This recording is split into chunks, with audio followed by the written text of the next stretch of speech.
I never thought I'd be one of those guys writing a story like this, but here I am, sitting in an empty apartment in Chicago, surrounded by memories that don't mean anything anymore. I used to think life had a plan, that love had a direction, and that once you found your person, everything else would make sense. I was wrong, so wrong. My name's Ryan, I'm 32, work in construction management, and until last year I was married to someone I truly believed was my forever. Melissa. We met 8 years ago, back when I still thought heartbreak was just something that happened to other people. She was the type of woman who could light up a room just by walking into it. You know those people who seem to carry warmth with them? That was her. When we met, I didn't have much. Just a beat-up pickup truck, an apartment I could barely afford, and a dream to start my own company. She believed in me before anyone else did. When I finally got my business off the ground, I thought I was doing it all for her. Every late night, every hour I spent working, it was all so we could have that future together. But somewhere along the line, something changed. Not all at once, slowly, like rust. You don't notice it at first, but one day you wake up and realize everything's falling apart. She started going out more. New friends, new routines. I wanted to believe it was just stress, or maybe she needed her own space. But then came the messages. One night she fell asleep with her phone on the couch. I wasn't looking for trouble, but when it buzzed 3 times at 2 a.m., I picked it up. A name I didn't recognize. Ethan. Can't stop thinking about last night. My heart dropped. I felt my throat close up.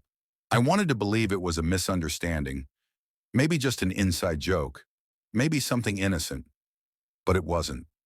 Scrolling up, I found weeks of messages, late-night conversations, plans to meet, pictures, the kind you can't ever unsee. When I confronted her, she didn't deny it. She cried, said it just happened, that she didn't mean to hurt me. But how do you accidentally destroy someone's world? How do you just happen to throw away years of love? We tried counseling. We tried pretending. For months, I convinced myself we could fix it. But every time I looked at her, I saw him. Every time she said, "I love you," it felt hollow, like a lie she was forcing herself to tell. Eventually, I moved out. I told her I needed space. That's when something unexpected happened. Someone from my past reached out. Her name was Emily, my first love, the one that got away. We hadn't talked in almost 10 years. She saw a photo I posted, some vague caption about new beginnings, and messaged me. At first it was small talk, catching up, remembering the old days. Then it turned into late-night conversations, like the ones we used to have when we were just kids dreaming about the future. For the first time in months, I felt alive again. Emily reminded me of who I was before life hardened me. She made me laugh. She made me hope again. And when she said she wanted to see me, I didn't hesitate. We met at a coffee shop downtown. It was like no time had passed, except everything had. We talked for hours, just like we used to. It felt real. It felt like maybe, after everything I'd been through, life was giving me another chance. But life doesn't hand out second chances so easily. A few weeks later, I found out Emily wasn't being honest either. I found out through her boyfriend. Yeah, she never told me she was seeing someone. He messaged me after finding our texts, said he didn't blame me, said she'd done this before, that she had a pattern. I didn't even have the energy to be angry. I just sat there, staring at the screen, realizing I was the fool again. I had left a broken home just to walk into another lie. It's strange. You spend your whole life believing love is supposed to heal you, but sometimes it's the thing that breaks you the most. Melissa eventually moved in with Ethan. I found out through mutual friends. They post pictures online, smiling, traveling, pretending like they didn't leave a trail of destruction behind. And Emily? She disappeared again, blocked me, deleted everything. Like I was just another mistake she didn't want to remember.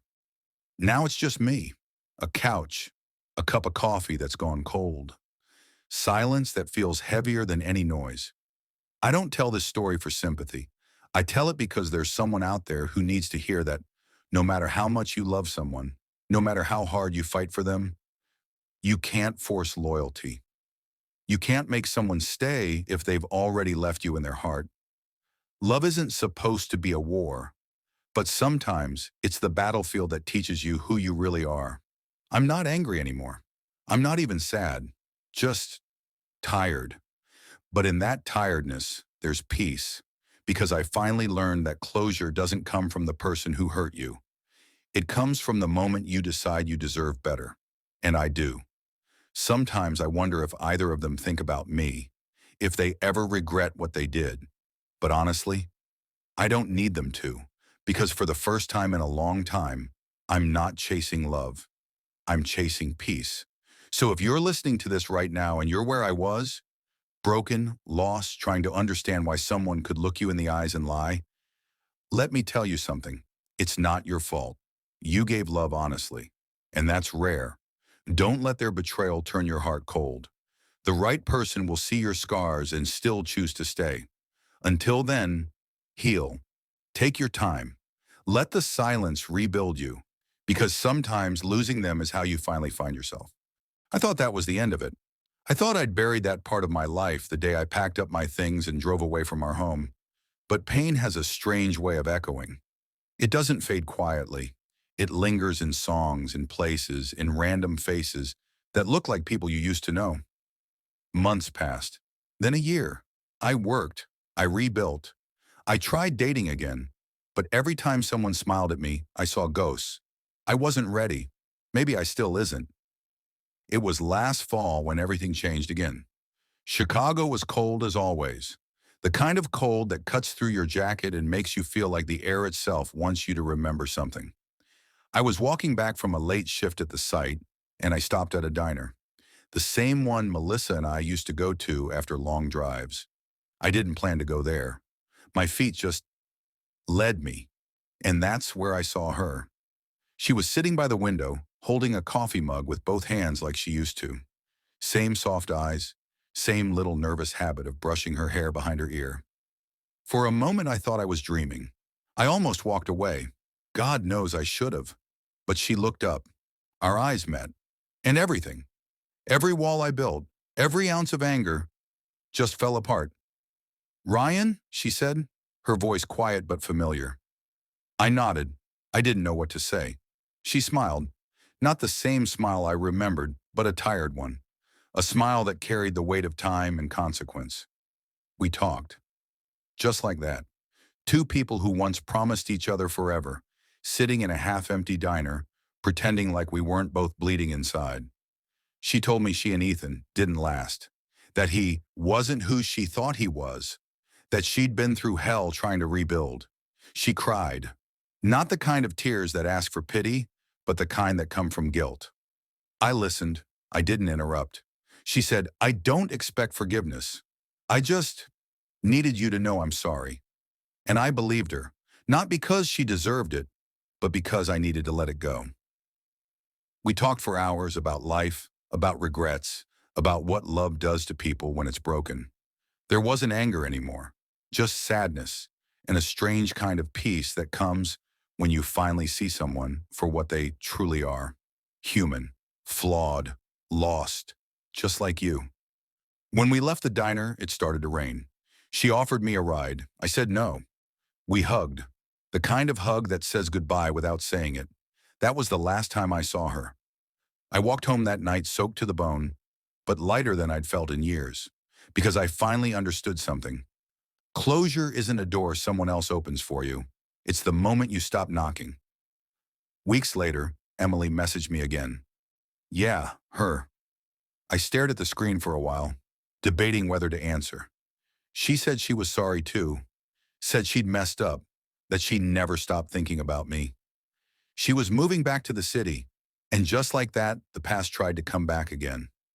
Part of me wanted to ignore her, but another part, the lonely, curious, stupid part, needed to know why. We met at a park by the river. It was late afternoon, the sun hanging low, turning the water gold. She looked different, older, maybe wiser. She said she'd broken up with her boyfriend months ago, that she realized she kept running from people who actually cared about her. I wanted to believe her. We talked for a long time. It wasn't like before. There was no spark, no rush, just two people sharing a quiet kind of grief. She told me, "You were always the one that got away." And I told her, "You were the one that taught me not to chase what runs." She smiled at that, a sad, knowing smile. Then she said something I'll never forget.